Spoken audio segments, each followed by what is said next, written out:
Cool. So, just for like a little intro, this is going to be the second round of the mock debate tournament. For this round, Feudal God is going to be defending that the Earth is cubical, and Discordius is going to be defending that the Earth is cylindrical. So basically, the winner is going to be decided upon who concedes. If we don't hear a verbal concession, then we're going to have a voting poll in the debate chat text channel. If it comes to a voting poll, please base your vote off who performed better in the debate, who had the better argumentation, and who opposed the opposition better. And with that, you guys can get started. You have 30 minutes. Go ahead. All right, so maybe we should organize this in that you and I will both offer our basic propositions. So, like, I'll say something for, like, the Earth has, like, an equatorial bulge due to its rotation around the sun that makes the equator longer than the polar radius, right? And so I would say, based on the Earth's hella sick bulge, the Earth is cylindrical. And then you would say your thing. Sounds like a good... Sure. Awesome. You want to go first? I guess so, yeah. So, in November of 1884, the New York Times ran a story of an astronomer. His name is Arden. He discovered a cubic planet just beyond the orbit of Neptune. And I have a link right here. I can copy and paste into the chat if you want me to. And also, in the 1950s, there was a man known as Scotland Leland Moore, who also claimed to have discovered a cubic planet called Aokinkanori, which was located in a solar system neighboring our own. And he claimed the inhabitants of this planet had revealed its existence to him telepathically, and actually in such profound detail that he was able to replicate the transmissions onto paper that depicted several geographical charts and illustrations of the natural fauna who lived there. And actually his discoveries are still accepted to this day as a scientific fact. So we already see that the existence of cubic planetary systems are not new concepts by any means, but they've been repeatedly hypothesized and confirmed throughout history by many scholars. And if you are to reject the notion that cubic planets exist, then you are also to reject the veracity of these theories postulated by many distinguished thinkers. I'm curious. When you say that he had the images telepathically communicated to him, what evidence do you have to support? What evidence do you have to the contrary? I don't require any evidence to the contrary because I haven't made any claims, whereas you have, and thus you require supporting evidence for your claims. Well, no, currently we're not both defending any claims. I'm asking for evidence. What is the reason you're asking? What is the reason that you're asking for evidence? The reason I'm asking for evidence is because I would like to verify the soundness of your claim. So, like, you get the difference between validity and soundness. Okay. You've also made claims, but I haven't asked you for evidence. Why do you think that is? That's an irrelevant question. How is that? If you want to ask, if you want to verify, if you want to ask, can you tell me how that's irrelevant, please? Because whether or not you've asked for evidence is irrelevant to whether or not I've asked for a question. Because so I asked you why it's irrelevant, and you say it's irrelevant. That's begging the question. No, I want an explanation of why it's an irrelevant question. I'm saying it's irrelevant because, like, just because we can hold one standard, just because we can draw. I think you're slipping, man. So how about you give me your original proposition? It's early. What is your reason for thinking the Earth is cylindrical? Well, no, I don't want to. I like your reason. We're not running away from the point. We're going back to. I'm not running away from anything. I'm pressing you on your proposition. Right? So we have not heard thus far any repudiation of these theories or any counter evidence, but rather spurious, self-deceptive thinking. So I'd like I'm saying of these. No, I'm saying that I'm willing to provide evidence, and I'm asking you to do the same. So please provide your evidence, and I'll do the same. You first made your original proposition. You claimed that the Earth was cylindrical before I did, and you gave a basis for that. I would like evidence for your proposition. Just to be clear, first, I offered I'll give you evidence after. I fully support the idea that the Earth is cylindrical, but I never made that proposition. I used it as an example.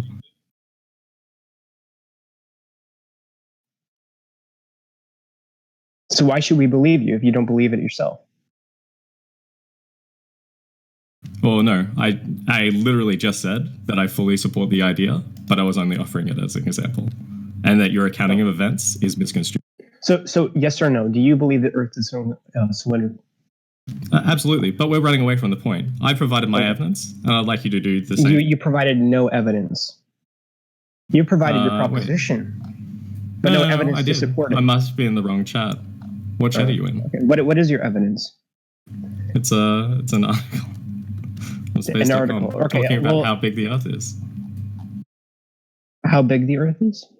So how does that prove that the Earth is cylindrical? I could just say I could just as easily say that the Earth is big because it's cubical.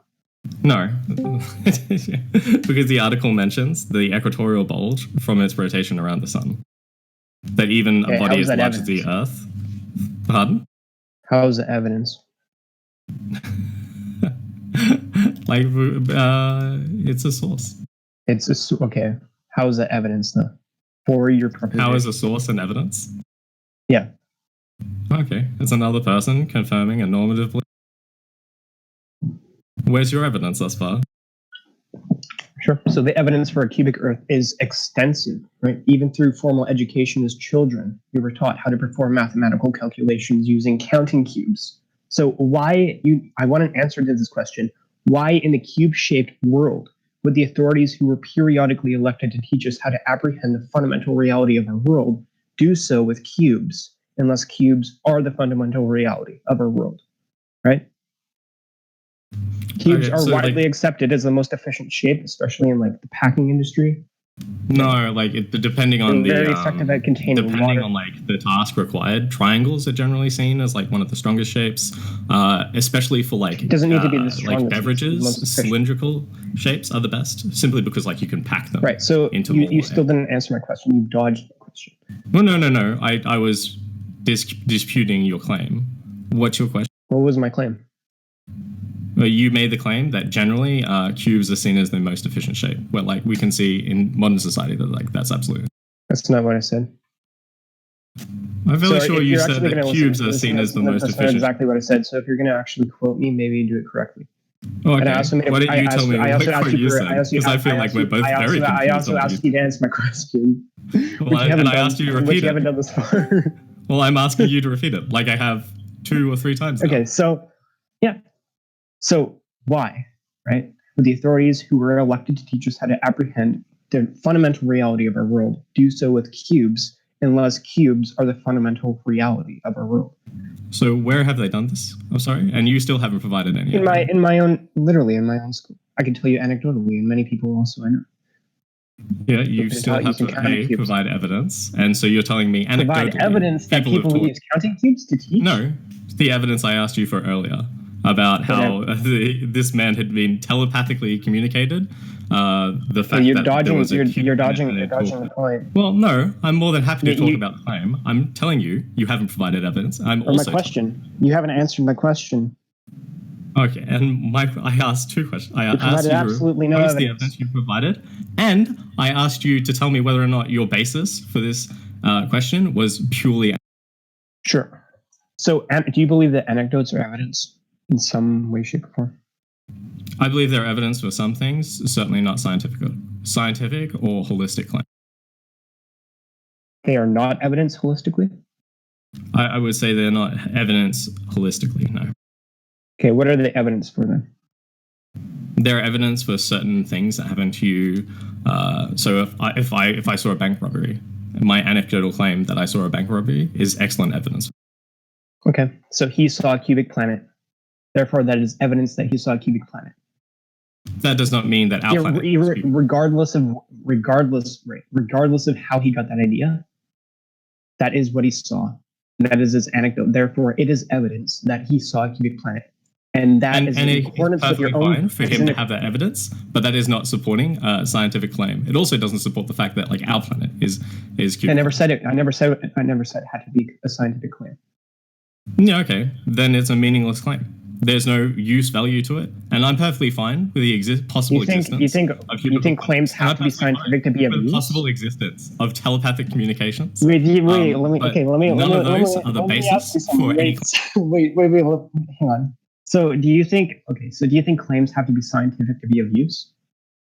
No, but like the current. Great. So then why are you using science as a basis for determining whether or not something is of use? right? It's Because completely we are two irrelevant. people I think trying you're to being, meet I a think you're being normative agreement, pervasively and vitriolic. a scientific agreement is the you're not perfect. listening to the, you're not even listening to anything I'm saying, right? Go ahead. Go ahead. What? Well, You're not listening. Well, no, I literally just told you why I felt that like a scientific answer was a correct and good meeting ground for two people to come to like a normative understanding of a thing. So the example you gave, right, like a bank robber, you accept that anecdotal evidence as evidence for the proposition that somebody robbed a bank, right? So I don't see why you would say it isn't evidence to assert that there is a cubic planet because somebody anecdotally claimed that there was. Right? Because it's completely analogous. Of a bank, whether or not someone thinks they saw, a bank robbery doesn't mean that a bank robbery actually happened. It just means that we should act on the idea that a bank robbery did happen. You should act and you should act on the idea. Following your logic, you should act on the idea that a cubic planet exists based on his anecdote. Absolutely, but the problem here is that while it's perfectly fine for a cubical planet to exist, it is meaningless as a supposition for the fact that it absolutely did happen. So just in the case that if 100 people came to me and told me that a bank robbery had happened, I wouldn't like 100% believe all of them, because that seems like an incredible aberration of the normal daily process of a city. Okay, so what do you say? We should definitely act on investigating those 100. Sure, absolutely. Yeah. So we should act on investigating whether or not a cubic planet exists. What do you say? At least anecdotes are better than no anecdotes. Well, no. The problem here is that answer the question. No basis. Don't dodge the question. Answer my question. Do you believe that anecdotes are better than no anecdotes? I believe determining the reality. It depends on the situation. Like you would have to give me more, because there are some times where no anecdotes are far better than anecdotes. That's okay. Sure. So I'm saying in a vacuum. In a vacuum, are anecdotes preferable to no anecdotes? Are anecdotes preferable to no anecdotes? In a vacuum, it is relevant because the value of an anecdote, depending on the situation, is negative. So optimally, you would prefer no anecdotes. To anecdotes, why? Because an anecdote shapes your view of reality. So if I went into a situation to try and determine the quantity or quality of a thing, and my anecdotal experience had been that thing operates in like massive abundance, I would see even perhaps large amounts of whatever thing I'm trying to quantify as relatively small. And so that anecdote has like a negative capacity on you're posturing. So if you're actually going to answer my question, so do you believe that anecdotes are preferable to anecdotes? Just in a vacuum. In a vacuum, I would say it's preferable not to have anecdotal experience. Pardon? I said in a vacuum, it's preferable not to have anecdotal experience. So how? Can you explain? Yeah, I literally just did, because an anecdote can have a negative capacity to, or like a negative effect on your capacity to do a certain thing. And it can have a positive even though capacity. it may occasionally have a positive benefit, you're much better off operating on like well understood fundamentals than using a basis of anecdotal experience, which has like a much wider trend towards negative than something like a scientific understanding of the world. Do you believe that there's some kind of practical utility to actually having anecdotes? Let's say, for instance, or like hunter-gatherer, or like a hunter-gatherer in edge case experiences in today's world. Let me finish. So I've been very charitable with you. You absolutely have not. You have not been charitable. You've been cutting me off, and you've been trying to direct the conversation. You literally just cut me off. You asked me for education. Let me talk. So let's say we're a hunter-gatherer population, right? And there's like some berries that somebody let me talk. So, and somebody eats some berries and they turn out to be poisonous, and somebody sees that. Well, they tell the entire tribe, hey, don't eat these berries, right? Because somebody just died. Well, that is an anecdote based on the person's view in the external reality, right? So in that sense, there is some kind of use to having anecdotes, and it is preferable in that circumstance to have anecdotes as opposed to no anecdotes. So you would agree certainly that there are circumstances in which it is preferable to have anecdotes to no anecdotes, right? In this straw man of the situation, absolutely. It's not a straw man. It is not a straw man. This person would 100% be better off if they had a scientific understanding of the berry, as opposed to this guy ate it and in certain circumstances. And again, previously, I already said that like an anecdotal experience can be positive, but it generally tends towards negative. Okay, how do you determine that? How do you determine that? How do I go around determining that? Easily. Yeah, how do you determine that they are generally worse, and that it's generally worse to have anecdotes to no anecdotes? When we compare, so we'll use your example of like a person eating a berry and determining whether or not it's like poisonous, right?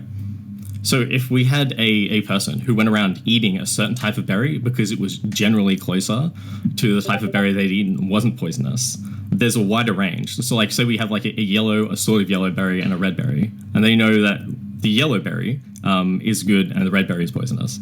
If they went around eating the yellow berry, there's like a 1 of 2 chance that they'd eat the yellow berry and the sort of yellow berry and avoid the red berry. And if they encounter a new biome where there's another berry that is closer to yellow and also poisonous, they'd have to kill themselves so that other people could use the anecdotal experience that this new berry is poisonous. Whereas if they had like a scientific understanding, they would know the qualities and qualities of each berry. Sure. But the fact remains that the anecdote that one berry killed that one person is useful to the tribe in determining whether or not to eat the berry. Like, this is fascinating. So there are uses to anecdotes. That's my point. And I said that like in edge case scenarios that there is some use to anecdotes, but generally it is trending towards negative. Yeah, completely. Yeah, so you haven't actually demonstrated that it's generally preferable, but we can admit that. No. Like, I'd like you to prove. No, I'm making the claim that anecdotes are generally negative, and I want you to just. The anecdotes are generally preferable. I didn't make that claim. Anecdotal evidence are generally negative. Claim. I never made the opposite claim. I've made the opposite claim, and I'm liking you to back it up. To oppose it. To back up. You're telling me. Oh, so you want me to oppose it? You want me to make a claim I never made? No, you've made the claim that you think. Claim that I made? Well, so you agree with me that anecdotes are generally negative? I never said that. Well, do you agree with? Do you really think that anecdotes are generally positive or generally? I'm agnostic. Oh, agnostic on the issue. That's very interesting. Yeah. So how does this tie into? Like, so what? How does this tie into our current debate? So you've got a person who has been telepathically communicated to the existence of Cubicle Planet and its life form, which you have no evidence. And you're making that claim that because a cubicle planet can exist, that our planet, or that we should use the basis of cubes as planets. Like, please go back to that. Should I use your anecdote that the Earth is cylindrical more than the anecdote that a planet and another planet, not even our own planet, I have like a source for it. Yeah, anecdote. That's not an anecdote. Why should I trust that more than this other person's? No. Why should you trust a source more than you should trust? Why should I trust your source more than this source? Well, you A, haven't provided a source, and B, you should trust this source because like it has some grounding in the idea that there's no other planet. Did you copy it into the chat or something? Because I don't see it.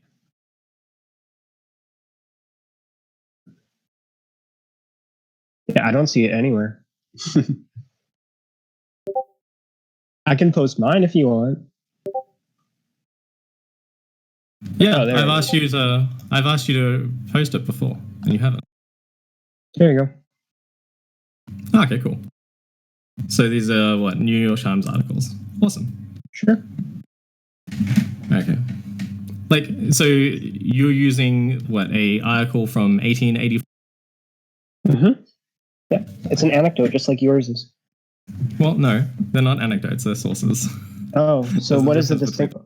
Oh, wait. So it's a source. What is the content of the source that you sent me? It's pretty easy to read, dude. Yeah, anecdotes. That's what I thought. So why should I trust yours any more than this person's? They're valid They scientific are. information. Okay. Oh, they're not anecdotes? Okay. No, my source is like an article Okay. So let's with look like this up fairly right scientific now. basis. Anecdote. Your article is a source from 1884. Anecdote: a short, amusing, or interesting story about a real incident or person. So, how is the source that you just sent me the content of that source not an anecdote? Because it's not an account regarded as unreliable or hearsay. So when I go to like spate.com, it uses like a fairly scientific understanding of the world. Okay, so and I can also find more information about that. Whereas when I go to an 1884 article about a guy who was telepathically beamed information into his brain, telepathically beamed information into his brain, I can say that like the amount of people who've reliably had telepathic information of other planets beamed into their brain is the amount of the people where that happened to them is so insanely low that like as an idea in of itself, it is unreliable.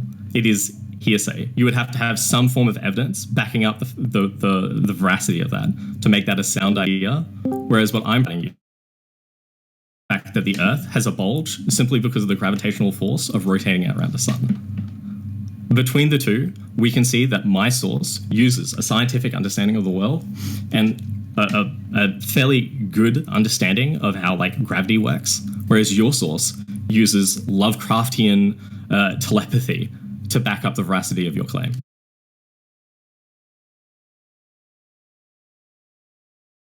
It looks like you've muted yourself, dude. Dude, I was fucking unmuted. Yeah, you I were didn't locally mute. I was unmuted. I have it on the recording. I literally. Okay, did you see like the red thing? Because server mute is red. You were grey. Yeah, that wasn't muted. Wait, did you join and leave? Yeah, I did. Okay, yeah. When you join this room, it automatically mutes you. It's just the settings of the room. Okay. So I looked at the source. It doesn't tell me anything about how the Earth is cylindrical. Can you tell me how it is? Oh, my source doesn't speak to the cylindrical nature of the Earth. So how does it evidence for the cylindrical Earth? Pardon? How is it evidence that the Earth is evidence for a cylindrical Earth? Yeah. I'm saying that because there is an equator, a bulge in the equator, the Earth's hella sick bulge. That's not evidence. This is an evidence for cylindrical Earth. How are you discrediting my evidence? I've actually provided an anecdote. Well, no, I discredited your evidence on the basis that it was Lovecraftian telepathy. And now I'm giving you Why does it matter if it's Lovecraftian telepathy? It doesn't matter. It's an anecdote just like yours is. Well, no, it's a source. But it's based on hearsay. So is mine. No, I'm saying yours is a source, but your source is based on hearsay. How isn't yours? Because it uses a scientific understanding of the world. So I could just say the same thing. No, because like you would have to say the same thing. Is it not the case? Yeah, you can't say the same thing because you would have to provide evidence that your Lovecraftian telepathy is just as scientifically backed. I literally just did it. How's it not the case if I can say that if I just did? Because you would have to prove that your Lovecraftian telepathy you haven't proven anything. I actually have provided evidence for my claim. You have provided nothing. This is nothing. I have provided evidence for my claim. Absolutely no evidence. I do. I posted it to you. No, this is evidence for a cylindrical Earth, right? It's a basis for rationale. No, it's not evidence for a cylindrical Earth. You need to provide evidence for a cylindrical Earth. It doesn't have to. I have provided evidence for a cubical Earth. I provided evidence for a cubical Earth. You provided nothing. You have nothing for cylindrical Earth. You're telling me I have nothing? Doesn't change. I have nothing. My source tells you that the Earth is wider than it is taller. And I'm claiming that because it is wider than it is taller, and it does not like perfectly... Okay, from what I've read, it doesn't say that at all. Can you copy and paste where it says that it's wider than it is short?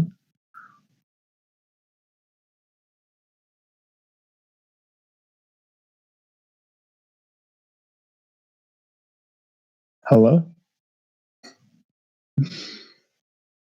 Can't, dude. I can't do this. I can't. Yeah. That's the Earth being wider than it is taller. And so my basis for the Earth being cylindrical is that because the Earth is wider than it is taller, and it is not a sphere, that I'm making the claim that it is more close to a cylinder. Could I say that's more close to a square because it has a bulge on the corner? It actually has 8 bulges on it. Where are the 8 bulges? You can't see them, dude. Dude, I'm a massive fan. There are of obstacles multiple to seeing giant the bulges. Earth, right? But- so the Earth it's 3D. There's no way for us to see the shape of the Earth, the entire shape of the Earth. Yeah, that's why it's weird that you're telling me it's got multiple bulges. Like, I'm curious. Why does it normally have an one Earth bulge? bulge, Why can't it right? why can't it have 8 bulges instead of just one? Man, the recent information of Mother Gaia's multiple bulges is delicious. But you don't have any evidence. You don't have any evidence for a single bulge. That's just hearsay. That's an I just anecdote. posted you the evidence for a single. That's just an anecdote. That's hearsay. It's a source, not based on hearsay. It is. Just like mine. Can you prove that? Can I prove that? Wait, can I prove that your source is like just the content of the source is just an anecdote? Of course. Yeah. Sure. So it's in accordance with the definition of an anecdote. It's a short or amusing or interesting story about a real incident or person. Because you're using, so when someone uses that definition of an anecdote, they're talking about exchanging an anecdote. So like you understand like the difference between prescription and prescriptive definition and like a definitive definition. Like one is essentially what it means to define a definition. What are you talking about? No, so like some words we use prescriptively as so like according to the rule or law, and some words we use according to like the hard cut definition. So like if I was to exchange like an anecdote with you, we would say that I'm using the word like prescriptively because we're using the law between two people that like our version of an anecdote, if we only ever exchange anecdote, is like an amusing or fun story. But if we were to talk definitively, that would be one of the 3 definitions of it. And the definition we're trying to use here, or the prescriptive definition we're trying to use here, is a source based on hearsay. Based on what? An account regarded as unreliable or hearsay is the definition we're trying to use. Can you post that? Can you post that definition, please? So, like, I got it from, like, literally the same place as you. Google. Oh my god. Yeah, that's fine. Let's see. So, can you prove that my account is unreliable or hearsay? Just real. Where is the... No, I don't see the description of the definition. All right, cool. One sec. You just posted, like... You're, like, spamming in fucking debate chat, dude. Oh boy, we got 5 minutes left. You're losing really bad, dude. I've actually provided evidence for my claims. I provided evidence for my claim too. What? Okay, what? That doesn't devolve into the fact that, oh, I can make the claim that the Earth is a cube because of Earth's hella sweet multiple. Okay, okay. So real That quick, isn't evidence. That isn't evidence. So that's an anecdote, just like you said. No, Mine it's is an anecdote. No, my source is an anecdote, but yours is based on there hearsay. isn't any way for anyone to demonstrate. Yeah, there isn't any way for anyone to demonstrate why your source that contains an anecdote is any more legitimate than mine. My source doesn't contain an anecdote. My source uses scientific theory. You could say that my source is scientifically invalid, but you would have to prove that. My source uses like a scientific understanding of the world to come to a conclusion, and until it has been proved invalid, is invalid. Whereas your source uses Lovecraftian telepathy of the outer worlds to prove that cuboid planets exist. It's an ad hominem. That's not an ad hominem. That's a description of your 1884 Can you tell me how that's article. Lovecraftian? Because he's being communicated from some other outer world beings of the existence of planets and life forms outside of his own. No, that's what your article from a different planet. Okay, so who was telepathically communicating to him? No, you're dodging my question. So, Oh no. was it from another planet? That's what I asked you. I'm sorry. Perhaps I misquoted. Maybe it's not from another planet. Maybe it's from the endless, bottomless abyss of the Elder Gods. I'm curious. Who was telepathically communicating? Well, it was the inhabitants of the neighboring The planet, cuboid the planet. Aokikanori. Oh, okay. So are they on another planet or are they on Earth, hiding in one of the on a different multiple planet? 8? Sorry, you're not talking up. Do you need time to think? Or? Hello. Hello. Can you hear me? Testing. I just did you not hear me? I was talking. No, I couldn't hear you. Oh yeah, I'm curious. They were from Aokikanori. I said at the very beginning. Where is this alien elder population? Okay, where is this Earth's magnificent bulge? Along the equator. Can you show me? Can you show me? I can show you the measurements of the Earth. You can. Okay, you could show me an anecdote. And also, you're dodging the question. You can show me. No, you're dodging my question. You can show me. You just asked a question and then you started dodging my answer. But yeah, no, I can give you a scientific understanding. That you didn't answer. I asked you a question that you didn't answer. Right? You didn't. You asked it after. Can you show me this Earth's? Can you show me the Earth's magnificent bulge? It's a massive bulge. I can show you the scientific understanding and the calculations. Can you show me like a picture of this Earth's magnificent bulge, please? I'd like to see it. Actually, I want bulge pics of the Earth. Oh man, the Earth's bulge pics. Yes, please. Show me. I don't really need to show you. Like I can show you. You don't have evidence, right? No, I do have evidence. Okay. Oh, you do. So show it. All right, let's make our closing statements. Okay. Right. Yeah, you go first. All right. So I think that because the equatorial bulge from the Earth rotating around the sun, making the planet wider than it is taller, makes it closer to a cylinder than it does a sphere, or certainly a cube. Though I am swung by the amount of bulges the Earth now has. That's your turn. Hello? I thought I got disconnected. You keep dropping out, dude. Yeah, so this is my final statement. You didn't provide any evidence for the claim that this cylindrical Earth exists. In reality, I have provided not one, but actually multiple anecdotes in support of the postulation that a cubical planet exists. I've also said that throughout history, many scholars, these anecdotes have been confirmed. And if you were to reject the notion that cubic planets exist, you are also to reject the veracity of the theories postulated by these distinguished thinkers. Right? I've also explained or elaborated on the fact that throughout formal education as children, we were taught a closing statement, math, using counting cubes. Dial. And yeah, I would also say, it's my final statement, that most planets are spherical because gravity is equally distributed upon a planet in 12 forms of ball. Based on this, I would say it's more likely that the shape of the Earth is closer to a cube with equal sides as opposed to a fragile, disproportionately shaped planet such as a cylinder. Right? We have heard no evidence in support of a cylindrical Earth. We have heard extensive evidence in support of a cubic Earth. So that is what I will end with. That was less of a closing statement than it was a monologue. Yeah, it was a bit lengthy, but yeah, I guess we'll call it there. I didn't hear a concession, so we'll just put it to a vote. So everybody listening, please pay attention to the debate chat as I just posted a voting poll. Please base your vote upon who you think performed better and had better argumentation and opposed the opposition better for this debate.